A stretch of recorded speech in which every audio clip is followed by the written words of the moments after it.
Good morning. मैं आज आप लोगों को बताऊंगी खिलजी वंश के बारे में। खिलजी वंश का शासनकाल चला है 1290 से लेकर 1320 तक इनका शासनकाल चला है। इसमें कुल 5 शासक हुए थे, जिसमें अब हम आप लोगों को बताएंगे खिलजी वंश।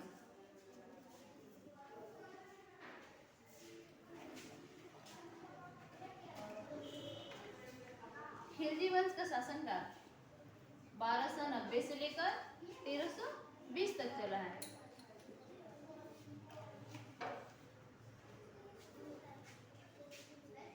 इस वंश के संस्थापक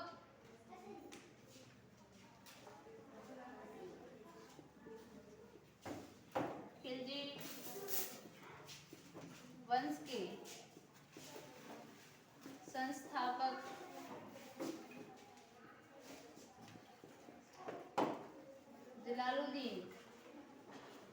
जलालुद्दीन फिरोज खिलजी थे।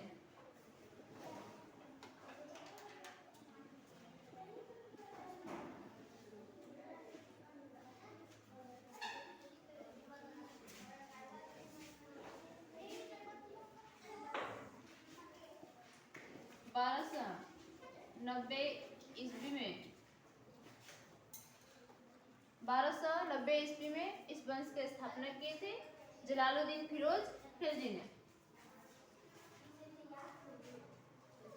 उसके बाद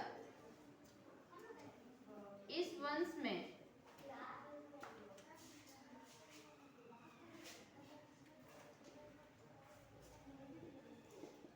के अंतर्गत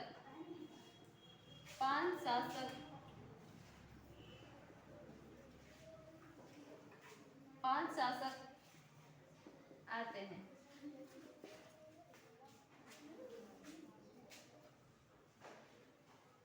पहले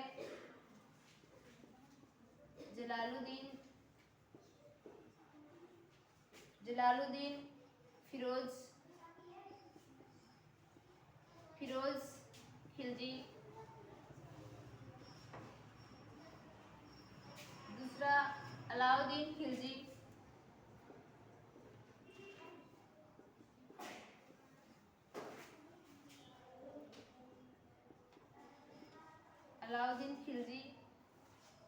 तीसरा शहाबुद्दीन,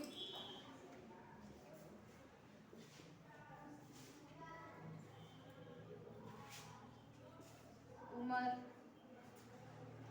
चौथा नंबर पर आ जाएंगे कुतुबुद्दीन मुबारक।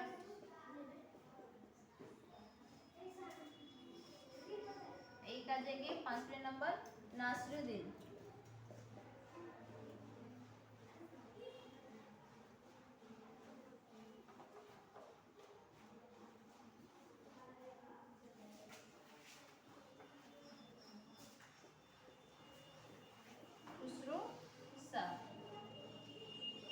यह 5 शासक आते हैं। देखिए, खिलजी वंश के संस्थापक यानी कि खिलजी वंश के संस्थापक 1290 ईस्वी में जलालुद्दीन फिरोज खिलजी ने की थी। यह वंश लगभग 30 वर्षों तक शासन किया था। इस वंश के अंतर्गत 5 शासक आते हैं। पहले शासक जलालुद्दीन फिरोज खिलजी, दूसरे शासक अलाउद्दीन खिलजी, तीसरे शासक शिहाबुद्दीन उमर, चौथे पर आ जाएंगे कुतुबुद्दीन मुबारक और 5वें नंबर पर आ जाएंगे नासिरुद्दीन खुसरो शाह आ जाएंगे।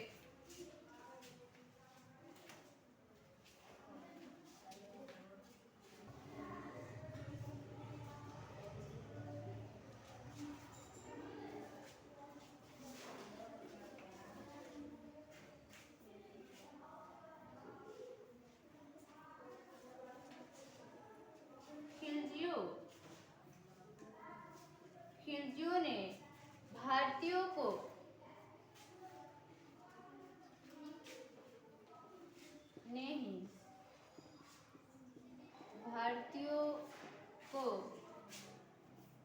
उच्च पदों पर करने का परंपरा आरंभ किए थे।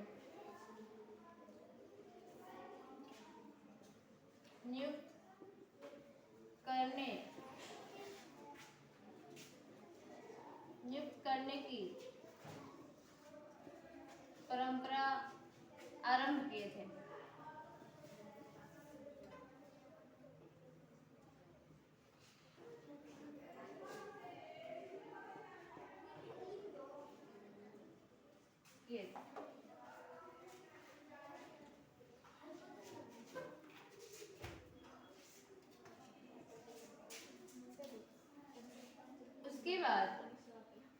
उसके बाद मोहम्मद हबी ने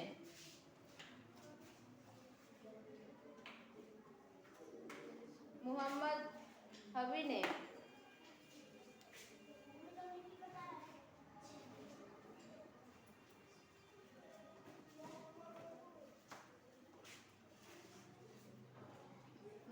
हबीब ने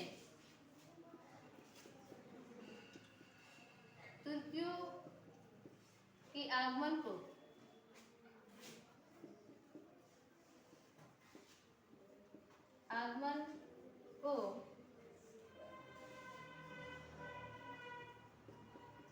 नगरीय क्रांति से जोड़ा।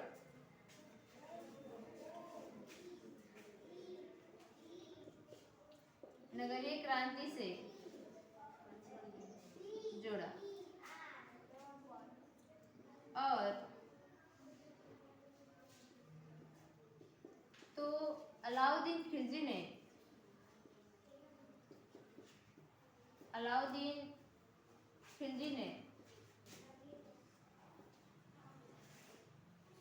इसे ग्रामीण क्रांति से जोड़ा।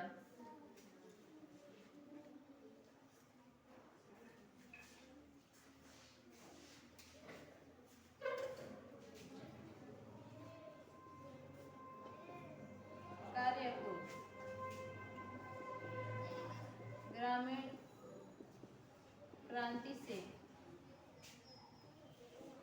जोड़े।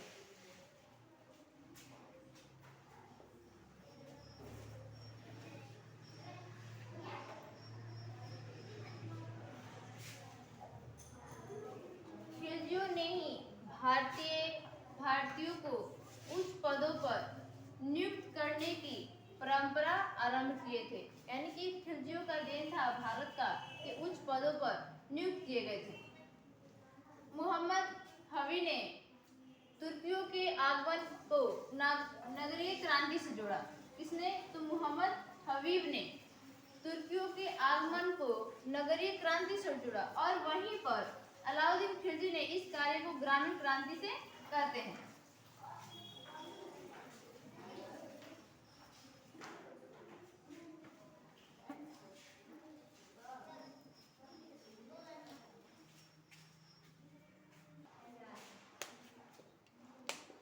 इस काल के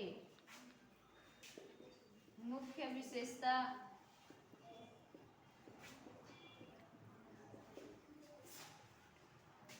इसी समय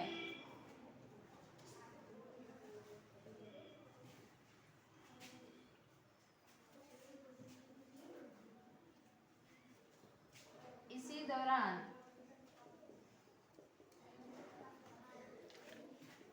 तत्कालीन भारतीय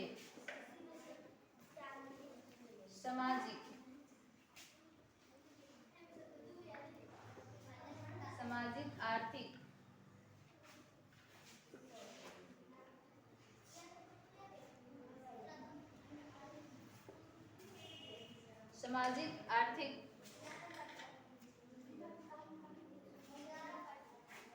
एवं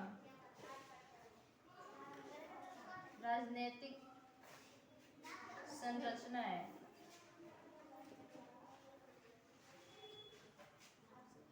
संरचना मूलतः हुई थी।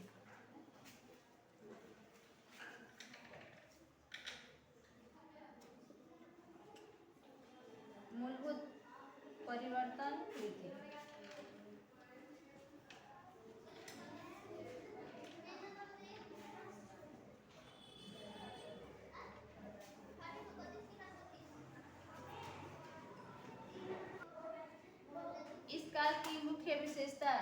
की भारतीय सामाजिक, आर्थिक और राजनीतिक संरचनाएं मूलभूत परिवर्तन हुई थी। आज के लिए इतना ही, धन्यवाद।